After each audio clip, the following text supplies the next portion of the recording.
Hello, my name is Keshwani. That's K-E-S-H-W-A-N-I, Keshwani.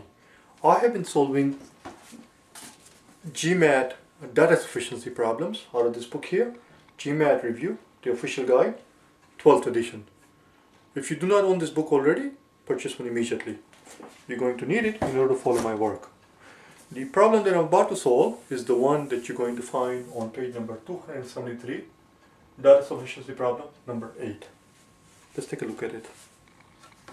See what it has to say.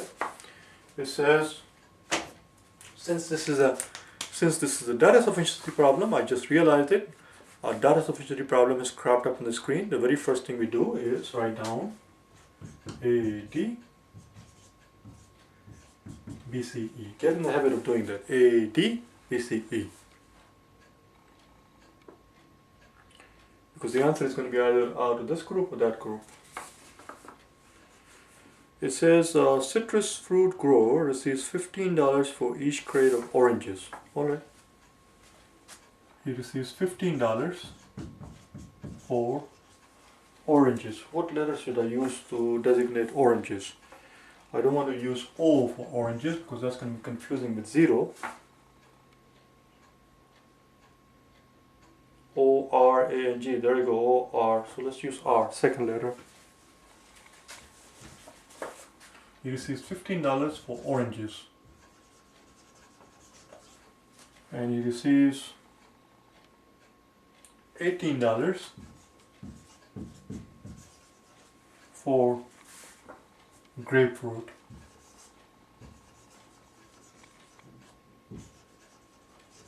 Okay, so I'm using R for oranges and G for grapefruit. So that's the notation I'm going to use in this problem. Use the notation that are easy to keep track of, easy to remember. Don't use X, Y all the time. People have this nasty habit of behaving like a puppet where everything in the world, everything in the universe, as soon as they feel that as soon as they are universe of the algebra, that everything has to be X and Y. Use notation that is sensible and easy to remember. Let's see what the first statement says. What is the question asking? A citrus grower receives $15 for each crate of oranges shipped and $18 for each crate of grapefruit shipped. Alright. How many crates of oranges did the grower ship last week? Alright, so how many?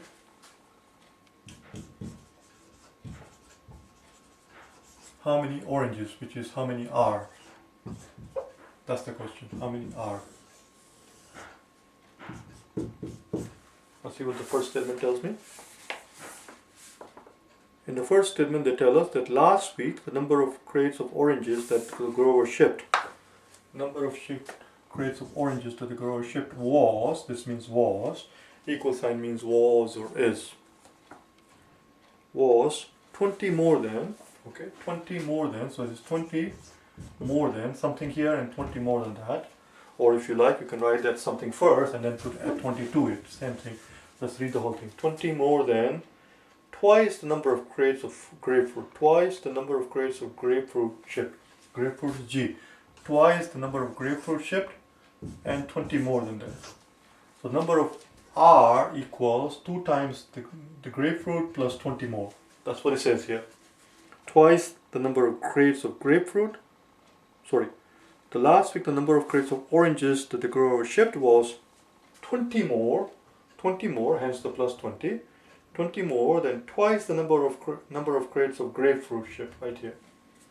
But that's not going to tell us how many R's, because I have one equation with two unknowns, R and G. We cannot solve one equation with two unknowns. In order to solve two equations, I have to have two independent equations. In order to solve for two unknowns, we need to have two, it's not enough to say two equations, but two independent equations. And I don't have time right now actually in a clip of 10 minutes actually go through what that means. That's which is why you need the tutoring.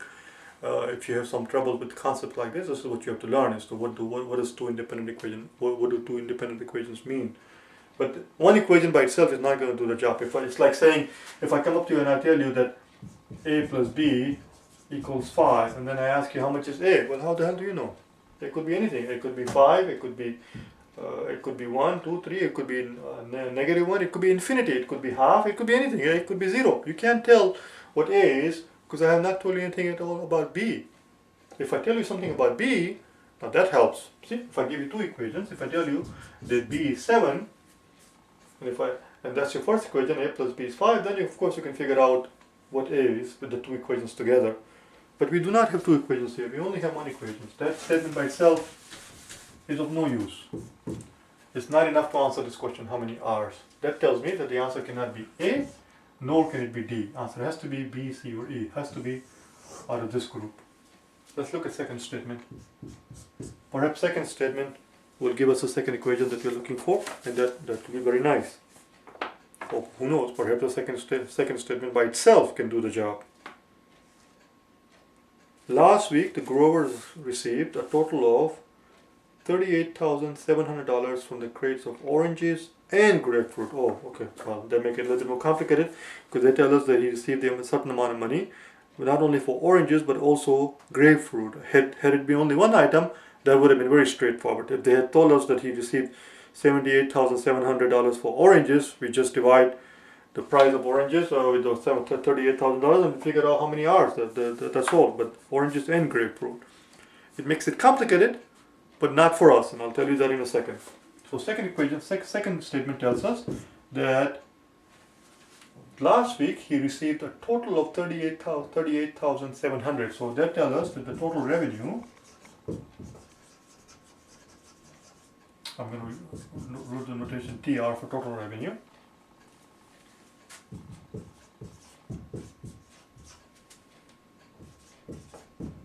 And how do you find total revenue? Well, total revenue that he receives has to be the two items that he's selling. Oranges and grapefruit. He gets $15 for the oranges, so that's 15 times R, however many oranges he sells. I'm going to start calling crates of oranges. How many oranges he sells times $15. That's going to be the revenue from the oranges, plus the fact that he's getting $18 from grapefruit. Now, I want you to understand in the real exam, you don't have to do all of this thing. I tend to explain too much. I take 15 minutes sometimes to go through one problem. You don't have that kind of luxury in the real exam. I'm just explaining for the sake of learning. In the real exam, all you have to realize is that it can be done. What exactly the process is and doing the actual process is not what you're required here. It's not what you're expected here. Nor do you have time for it.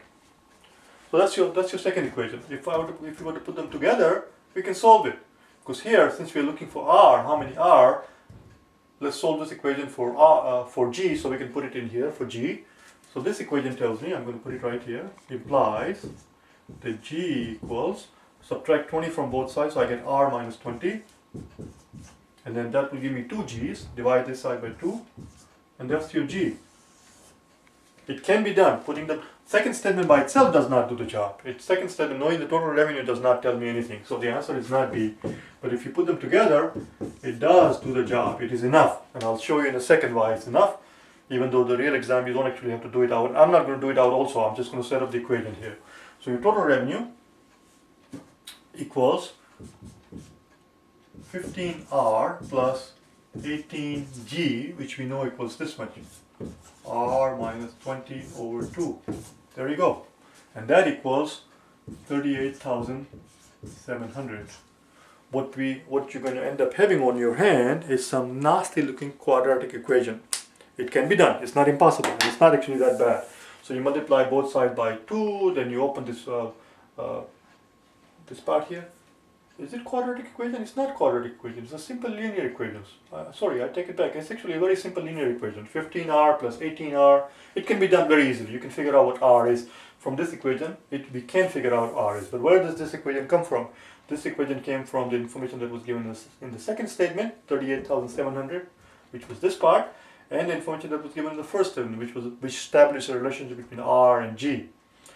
We told that the number of R was 20 more than twice the G. So it can be done by putting them together. That's all. What it is, we are not interested in. I hope you found it helpful, and don't do that in a real exam also. If you want to do it for learning purposes for yourself, that's fine. That's great. Fine and dandy, as I said. I hope you found it helpful. If you wish to get hold of me for personal private tutoring, I do either face-to-face tutoring, or I tutor over the telephone, or I also tutor over the internet through Skype. If there is anything at all that I can help you with your preparation for GMAT, I do the entire exam. Go to my website at www.prep.gmat.com and send me an email. Or you can go to www.keshwaniprep.com and send me an email. Alright? Thank you.